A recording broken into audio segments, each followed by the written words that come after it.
Assalamualaikum warahmatullahi wabarakatuh. Perkenalkan, saya Setia Lestari dengan NIM 2006110860 dari Program Studi Teknologi Industri Pertanian Angkatan tahun 2020. Di video kali ini, saya akan menjelaskan mengenai persediaan dengan menggunakan metode ABC beserta contoh soal dan penyelesaiannya. Baik, sebelumnya saya akan menjelaskan terlebih dahulu mengenai persediaan dan metode ABC. Persediaan atau inventory merupakan stok bahan yang digunakan untuk memudahkan produksi atau untuk memuaskan permintaan pelanggan. Analisis ABC sendiri merupakan teknik pengendalian persediaan dengan memperhatikan kelompok barang sesuai dengan tingkat kepentingan masing-masing kelompok tersebut. Nah, analisis ABC ini didasarkan pada suatu konsep yang dikenal dengan nama hukum Pareto yang menyatakan bahwa sebuah grup atau kelompok selalu memiliki presentasi terkecil 20% yang bernilai atau memiliki dampak terbesar 80%. Konsep ini kemudian dikembangkan untuk menciptakan konsep ABC dalam klasifikasi barang persediaan. Di dalam analisis ABC ini terdapat 3 kelas. Yang pertama yaitu kelas A. Kelas A ini merupakan barang-barang dalam jumlah unit yang berkisar dari 15-20% dari total seluruh barang, tetapi mempresentasikan 75-80% dari total nilai uang. Yang kedua ada kelas B. Kelas B ini merupakan barang-barang dalam jumlah unit berkisar dari 20-25% dari total seluruh barang, tetapi mempresentasikan 10-15% dari jumlah nilai uang. Dan yang ketiga ada kelas C, itu merupakan barang-barang dalam jumlah unit yang berkisar dari 60-65% dari jumlah seluruh barang, tetapi mempresentasikan 5-10% dari total nilai uang. Untuk memahami penerapan metode ABC, maka di sini saya melampirkan contoh soal. Diketahui sebuah perusahaan memiliki 7 jenis produk dengan jumlah penjualan bulan lalu dan harga per pieces ditampilkan pada tabel berikut. Di sini kita akan melakukan klasifikasi kelas ABC dengan ketentuan A 75%, B 15%, dan C 10%. Baik, langkah-langkah penyelesaian yang kita lakukan. Yang pertama yaitu menghitung value produk, di mana value produk ini dapat kita hitung dengan cara mengalihkan volume penjualan dengan harga.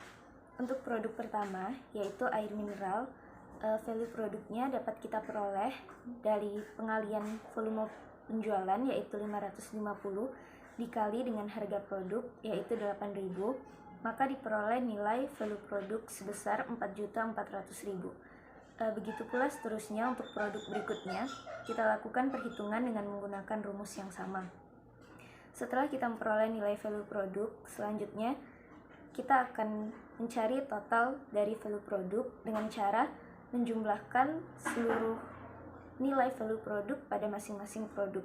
Maka kita peroleh nilai total value produk sebesar 25.826.000. Setelah kita memperoleh nilai value produk dan total value produk, maka langkah selanjutnya yang kita lakukan yaitu menghitung presentasi value produk, di mana perhitungan presentasi value produk ini dapat kita lakukan dengan cara membagi value produk dengan total value produk dikali 100%. Untuk produk pertama, presentasi value produknya itu diperoleh dari value produk 4.400.000 dibagi dengan total value produk yaitu 25.826.000 dikali dengan 100%, maka kita peroleh nilai 17,04%.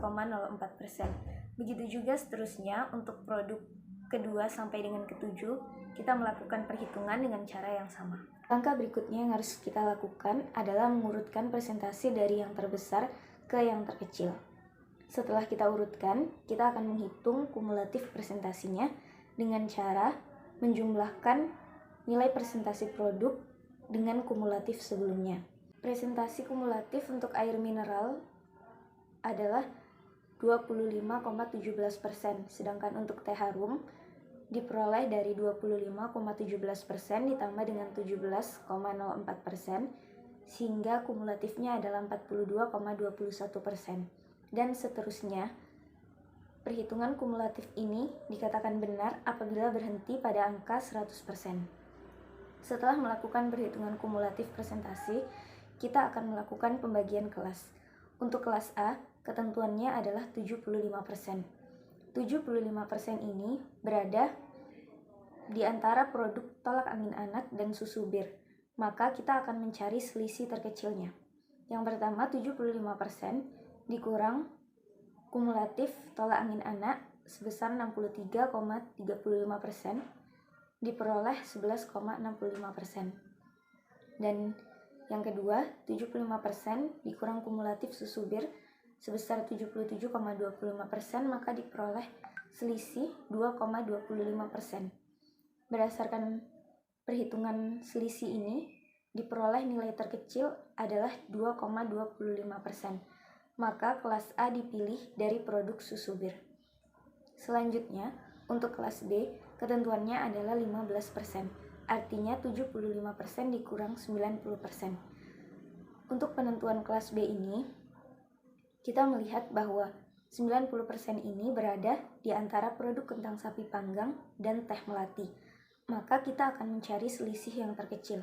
Yang pertama, 90% dikurang kumulatif kentang sapi panggang sebesar 87,32%, maka diperoleh 2,68%. Selanjutnya, 90% dikurang 95,64%, diperoleh nilai 5,64%. Karena selisih yang terkecil adalah 2,68%, maka kelas B dipilih dari produk kentang sapi panggang. Selanjutnya, untuk kelas C, ketentuannya adalah 5%.